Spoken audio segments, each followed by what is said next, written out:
Chapter 5. The Librarian. Alice stood frozen, her neck craning backwards as she tried to take in the sheer impossible scale of the room. The polished wooden floor beneath her boots felt perfectly solid, but everything else about the Library of the Forgotten Stars defied logic. The silence here wasn't empty. It felt heavy, humming with the weight of 1,000,000 sleeping secrets.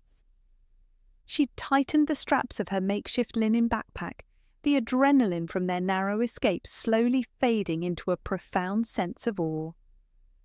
"So what now?" Alice asked, her voice hushed, as if speaking too loudly might upset the delicate balance of the magic around them. "Now," Mal said, dusting a patch of ancient bath sand from his tunic, "we find the Librarian." Alice looked down the endless aisle of towering mahogany shelves, then up at the miles of staircases spiralling into the glittering starlit ceiling. "And where do we find the Librarian? This isn't exactly a small place." Mal looked unsure, rubbing his sun-bleached beard as he scanned the quiet aisles. "Well, last time, the Librarian found me. So I'm not sure. Maybe we wait. Or perhaps we should start looking." He paused, casting a sidelong glance at Alice. "Just a fair warning. When you meet her, try not to stare." Alice frowned, adjusting the strap of her pack. "At what?" Mal offered a wry, mysterious half-smile. "You'll see, and keep the noise down," he added, his voice dropping to a tense whisper. "It's safer to be quiet here." "I suggest we look," Poppet projected smoothly into Alice's mind, taking a few cautious steps forward. His paws made absolutely no sound on the polished wood. Standing in one place makes us an easy target, should the locals prove hostile. Alice relayed the cat's advice, and sounding more confident than she felt, said, "Right, let's walk." They chose a path down a wide corridor flanked by towering bookcases. As they moved deeper into the vast library, it quickly became apparent that this place housed far more than just paper and ink. Alice stared in wonder as they passed a pedestal holding a glass globe. Inside, a tiny, furious thunderstorm was raging, complete with dark clouds and microscopic flashes of purple lightning. Further down, a flock of parchment pages folded like origami cranes fluttered lazily from one balcony to another, chirping like real birds. There were shelves lined with glowing crystals, ornate puzzle boxes that seemed to shift their shapes when she wasn't looking directly at them, and sealed bronze tubes that softly whispered in forgotten languages as she walked past. Suddenly, Alice stopped in her tracks, blinking hard. She rubbed her eyes and looked down a narrow side aisle. "I'm sure I just saw a giant salmon swimming behind that bookcase," Alice whispered, pointing a finger toward the heavy oak shelf. "The one with the jars of suns on the top shelf." Mal paused, peering down the aisle. Sure enough, sitting perfectly aligned on the highest shelf were 6 glass apothecary jars. Inside, each one floated a miniature blazing star, casting a warm golden-orange radiance across the polished wood, and gliding gracefully through the air behind the bookcase, its silver-pink scales shimmering in the starlight as if it were swimming through an invisible river, was a massive, ethereal salmon. "Did you say salmon?" Mango's voice echoed in Alice's mind with sudden, intense clarity. The black cat, who had been lagging behind to inspect a particularly interesting ball of glowing yarn, suddenly trotted to the front of the group.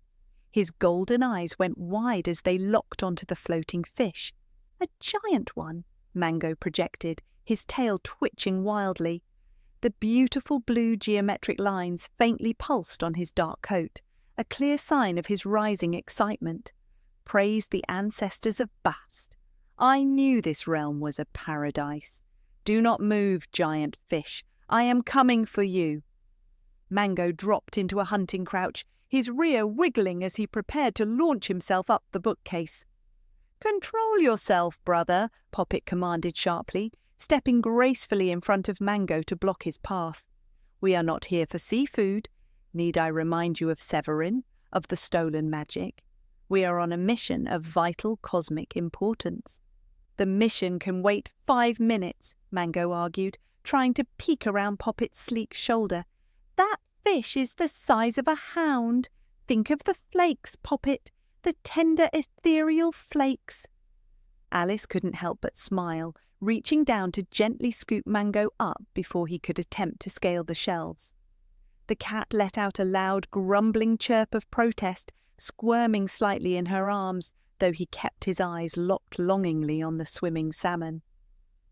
"Sorry, Mango," Alice murmured, adjusting her grip on him. "Poppet is right. We need to find the librarian first. If we save the world, I promise I'll see if Mal can catch you a magical fish." Mal chuckled softly, stepping back into the centre of the main aisle. "I wouldn't recommend eating anything from these archives, Mango. The last bloke who ate a library artifact probably turned into a bookend. Now come along, the central atrium should be just up ahead." They walked for what felt like hours, passing beneath floating archways and glowing crystal chandeliers, until the endless rows of bookshelves suddenly opened up into a massive, circular atrium. In the centre of the room sat a colossal desk carved from a single piece of pale, polished moonstone. Standing behind the desk was a figure that made Alice instantly pull Mango tighter to her chest. The librarian was easily 9 feet tall. She was draped in layers of heavy, shifting grey silk that seemed to absorb the light around her. Her skin was chalk white and entirely smooth, completely devoid of wrinkles or expression. But it was her face that commanded absolute attention. She had 3 eyes. 2 were placed normally above her delicate nose, deep set and entirely pitch black. But resting dead centre on her forehead was a 3rd massive eye.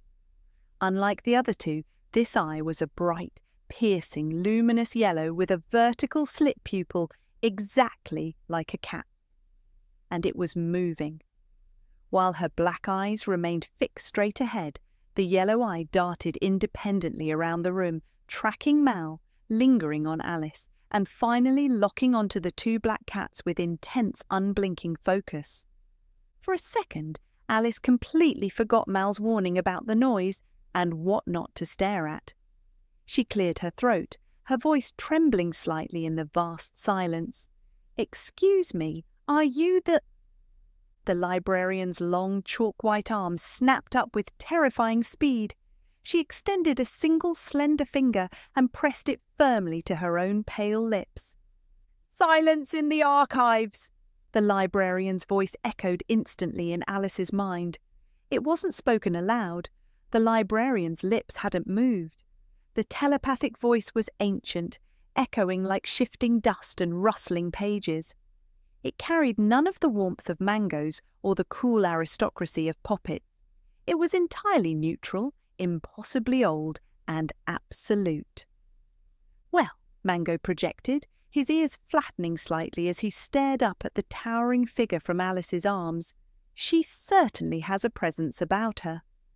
The yellow eye on the librarian's forehead snapped directly to Mango.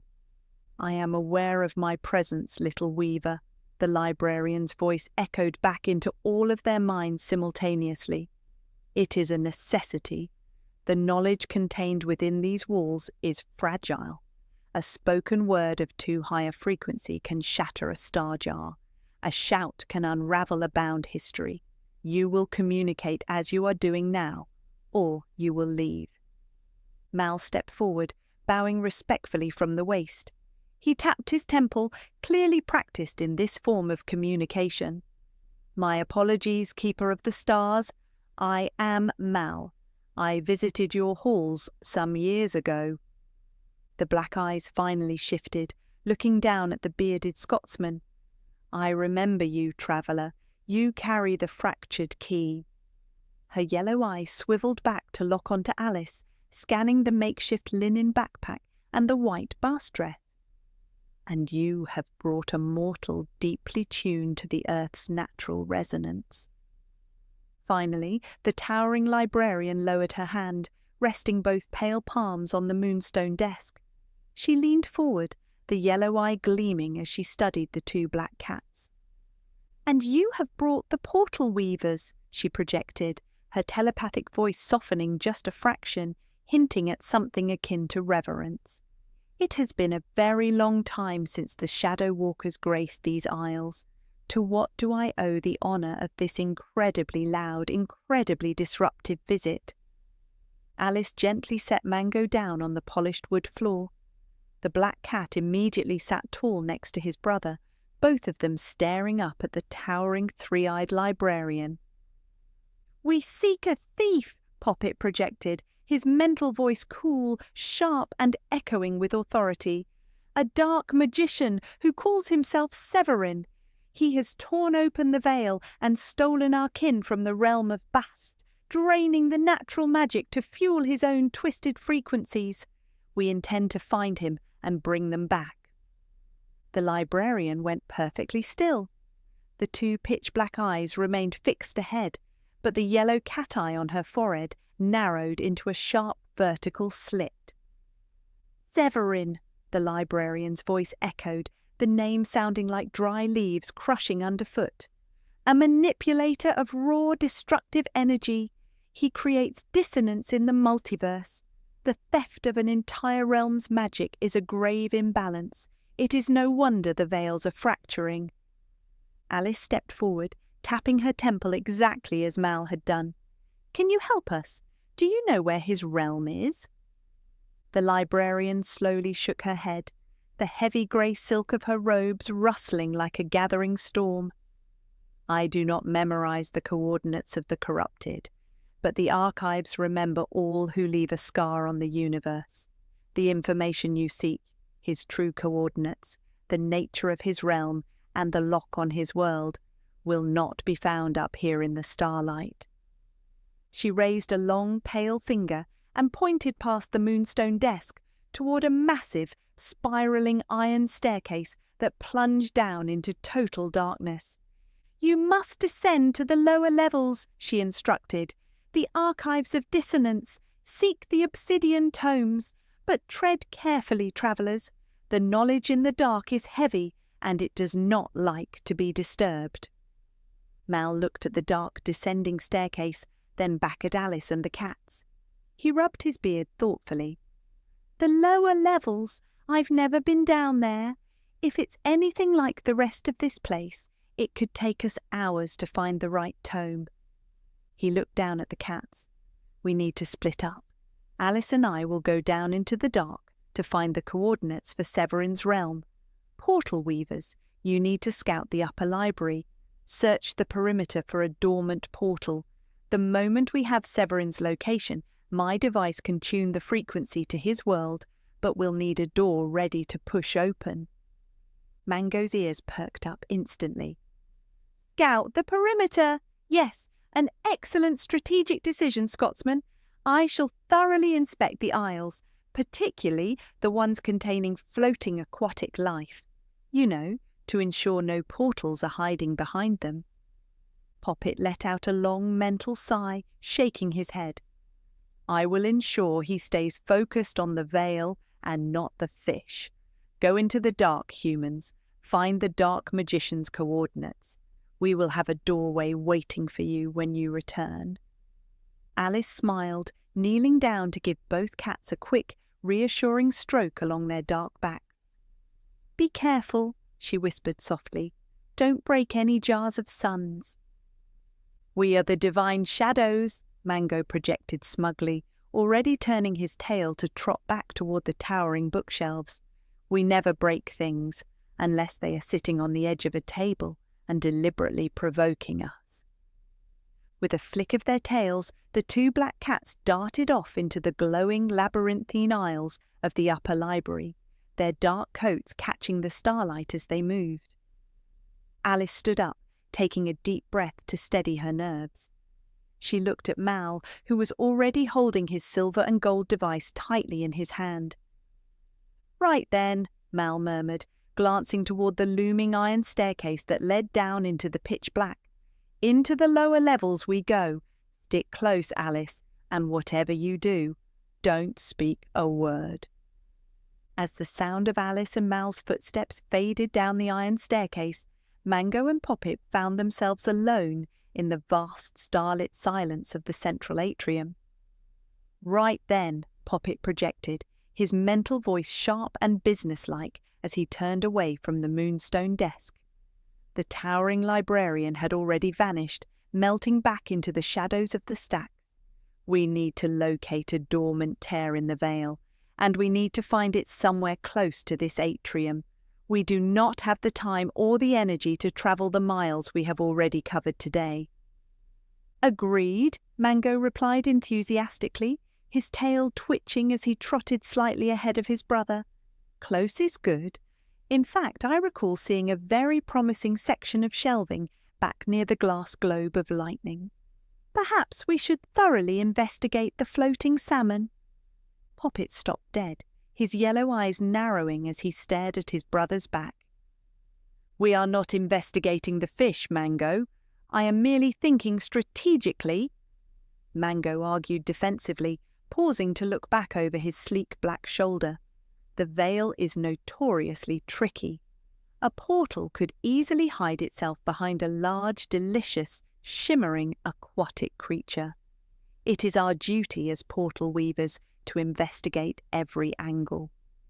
Poppet let out a long mental sigh that echoed like a low rumble in the quiet library.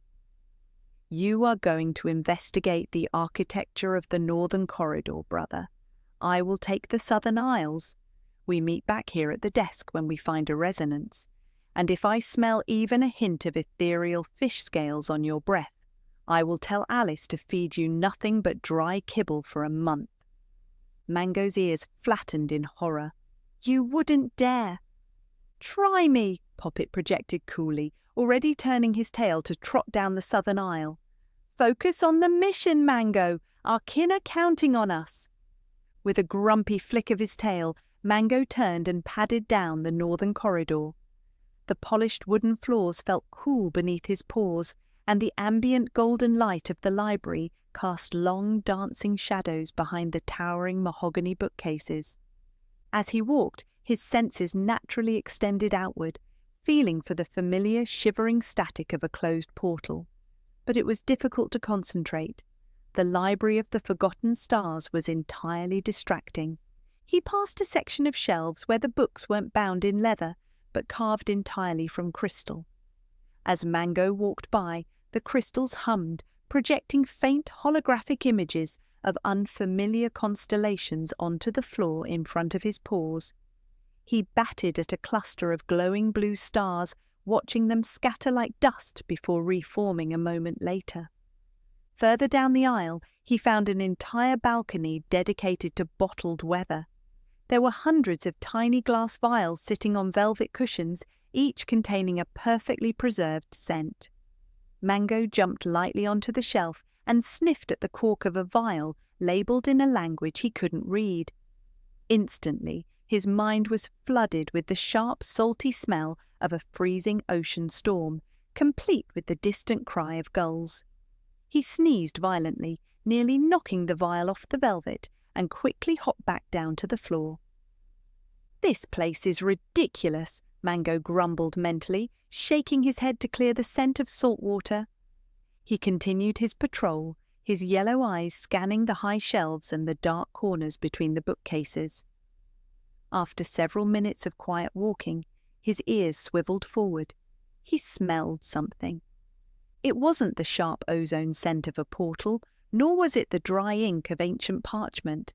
It was rich, savoury, and undeniably meaty. Mango stopped, his nose twitching. He abandoned his straight path down the corridor, weaving silently between two massive oak bookcases, following the glorious scent. It led him to a small circular reading nook, bathed in the warm light of a floating candle.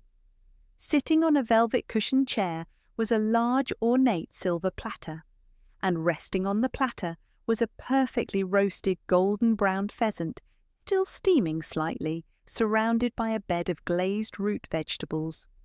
Mango's mouth watered. He took a step forward, the beautiful blue geometric lines beginning to flare across his dark coat in sheer anticipation. Mango. The single word cracked like a whip in his mind. Mango froze, one paw hovering in the air. He slowly turned his head to see Poppet standing at the entrance to the reading nook, his yellow eyes glowing with severe disapproval. It could be a trap, Mango offered weakly, slowly lowering his paw back to the floor. I was simply assessing the danger. It is a meal left behind by a scholar who has forgotten to eat, Poppet projected, walking gracefully into the nook to stand beside his brother. Leave the pheasant alone, Mango. Besides, you are looking in the wrong place. Look up. Mango dragged his eyes away from the roasted bird and followed his brother's gaze upward. Hovering near the ceiling, nestled between a floating staircase and the top of a towering bookcase filled with ancient dusty scrolls, the air was warping. It was faint, a gentle shivering distortion in the golden light, but the resonance was undeniable. It hummed with the same quiet static they had felt in the briarwood. A dormant veil, Mango breathed, his hunger instantly forgotten as the thrill of the magic washed over him. The blue geometric lines on his coat pulsed rhythmically in response to the portal's energy. Yes, Poppet agreed, his own coat beginning to shimmer with faint azure light. It is small, but it is stable. When the humans return with the dark magician's coordinates, we can rip this door open and track him. If they return, Mango projected, his ears swivelling slightly. The lower levels felt entirely different from this place. There was no light down there. They have the Scotsman's device, Poppet replied firmly, though his tail twitched with a hint of anxiety. And Alice is resourceful. They will find the realm of Severin. In the meantime, we hold this position.